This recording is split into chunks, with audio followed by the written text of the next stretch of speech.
Good morning to all my students. Students, today we are going to start with a new chapter, metals and non-metals.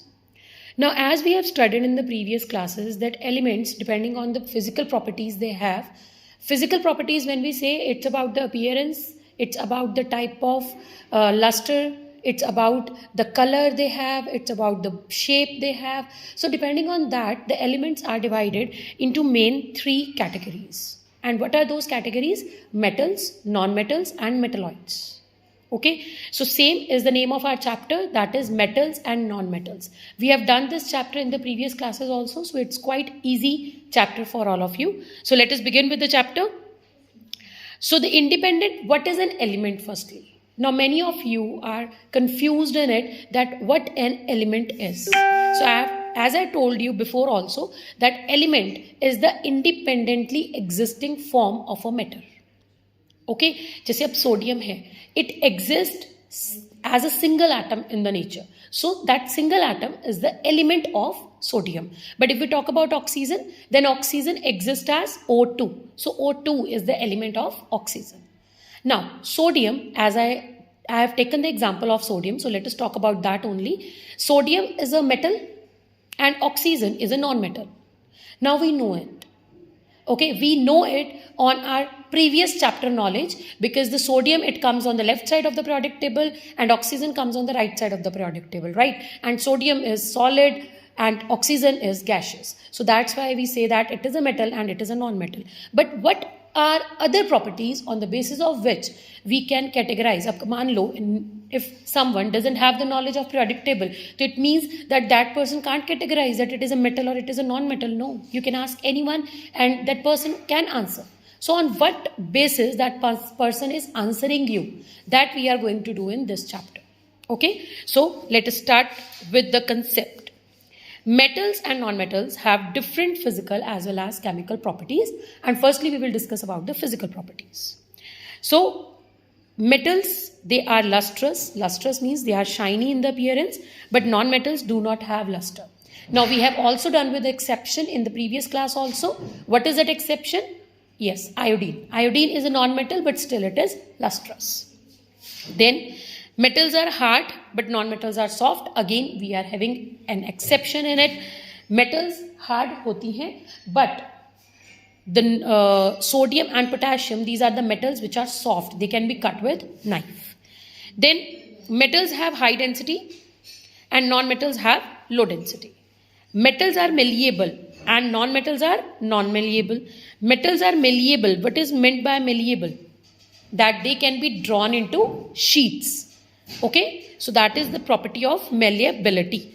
Then which is the most malleable metal? Aluminium, silver, these are the most malleable metals. Then next is ductile. Ductile is which the substance which can be drawn into wires, we say that it is ductile.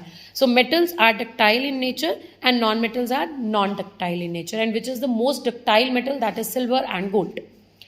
Okay, then next is conductivity. Conductivity is the property to allow the electricity to pass through them. And as we all know that metals are conductors and non-metals are not conductors, or we can say they are insulators. But here also we are having an exception of graphite. Graphite is a non-metal, but still it is very good conductor of electricity. Then metals, they are sonorous in nature, means they produce sound on hitting. However, non-metals are non-sonorous, that they do not produce any kind of sound. Okay, so these are the basic physical properties which you have done in the lower classes also. Now I am again talking about exceptions. All metals except alkali metals are hard. Alkali metals like sodium, potassium can be cut with knife. Now I think here you understand the meaning of alkali metals. Alkali metals, the first group elements, and why they are known as alkali metals? Because they can get dissolved in water to form basic solutions. Okay, next.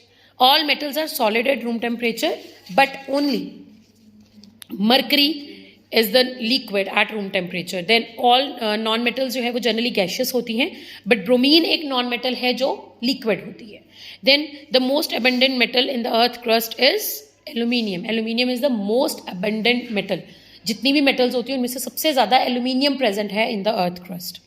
Then all non-metals are non-conductors of electricity, but graphite is conductor of electricity. Now this can be explained on the basis of structure of the graphite. This same structure is in our next chapter also that we will do after this, that is carbon and its compounds. Okay, but here I am going to explain you the structure. So just look carefully.